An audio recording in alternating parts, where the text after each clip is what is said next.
ଗୋଟିଏ ଜଙ୍ଗଲରେ ଗୋଟିଏ ସିଂହ ରହୁଥାଏ। ସିଂହ ପେଟେ ଖାଇବା ଖାଇ ନିଜ ଗୁମ୍ଫାରେ ବିଶ୍ରାମ କରୁଥାଏ। ହଠାତ୍ ଗୋଟିଏ ମୂଷା କୁଆଡ଼ୁ ଆସି ସିଂହର ଉପରେ ଚଢ଼ିଗଲା। ସିଂହ ହଠାତ୍ ଉଠି ପଡ଼ିଲା ଓ ଦେଖିଲା ତା ଆଗରେ ଗୋଟିଏ ମୂଷା ଅଛି। ସେ ସେଇ ମୂଷାକୁ ଦେଖିଲା ଓ ରାଗରେ କହିଲା, କିଏ ତୁ? ମୋ ଉପରେ ଚଢ଼ିବାକୁ ତୋର ସାହସ କେମିତି ହେଲା?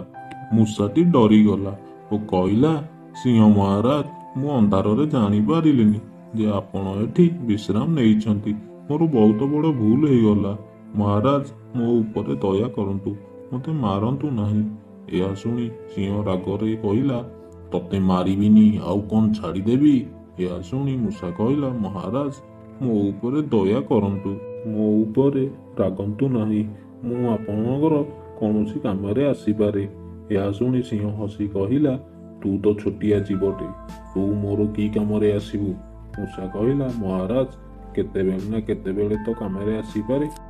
ସିଂହର ମୂଷା ପ୍ରତି ଦୟା ଆସିଲା ଓ ସିଂହ କହିଲା, ଆଜି ପେଟେ ଖାଇଛି, ଆଉ ଖାଇବାକୁ ଇଚ୍ଛା ନାହିଁ, ସେଥିପାଇଁ ତତେ ଆଜି ଛାଡ଼ି ଦଉଛି। ହେଲେ ଆଗକୁ ଏମିତିକା ଭୁଲ କଲେ ତୋର ମୃତ୍ୟୁ ନିଶ୍ଚିତ। ଏହା ଶୁଣିବା ପରେ ମୂଷା ସିଂହର ଗୁମ୍ଫାରୁ ଚାଲିଗଲା। କିଛି ଦିନ ପରେ ସିଂହ ଜଙ୍ଗଲରେ ବୁଲୁଥିଲା।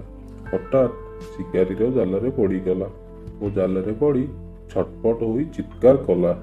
ସିଂହର ଚିତ୍କାର ଶୁଣି ମୂଷା ଭାବିଲା, ମହାରାଜ ନିଶ୍ଚିତ ଭାବରେ ବିପଦରେ ପଡ଼ିଛନ୍ତି।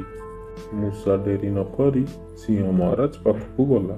ଦେଖିଲା ସିଂହ ମହାରାଜ ଜାଲରେ ପଡ଼ି ଛଟପଟ ହେଉଛନ୍ତି। ମୂଷା ତୁରନ୍ତ ଯାଇ ତାର ମୁନିଆ ଦାନ୍ତରେ ଜାଲକୁ କାଟି ପକାଇଲା ଏବଂ ସିଂହକୁ ଉଦ୍ଧାର କଲା। ଏହା ଦେଖି ସିଂହ ମହାରାଜ କହିଲେ, ସେଦିନ ତତେ ଛୋଟିଆ ଜୀବଟେ ଭାବି ବହୁତ ବଡ଼ ଭୁଲ କରିଥିଲି, ମୋତେ କ୍ଷମା କରିଦେ। ଏହା ଶୁଣି ମୂଷା କହିଲା, ମହାରାଜ, ଜୀବ ଛୋଟ ହେଲେ ବି କେତେବେଳେ କୋଉ କାମରେ ଆସିପାରେ କିଏ ଜାଣିଛି। ଏହାପରେ ସିଂହ ଆଉ ମୂଷା ଦୁଇ ଭଲ ବନ୍ଧୁ ହୋଇ ରହିଲେ।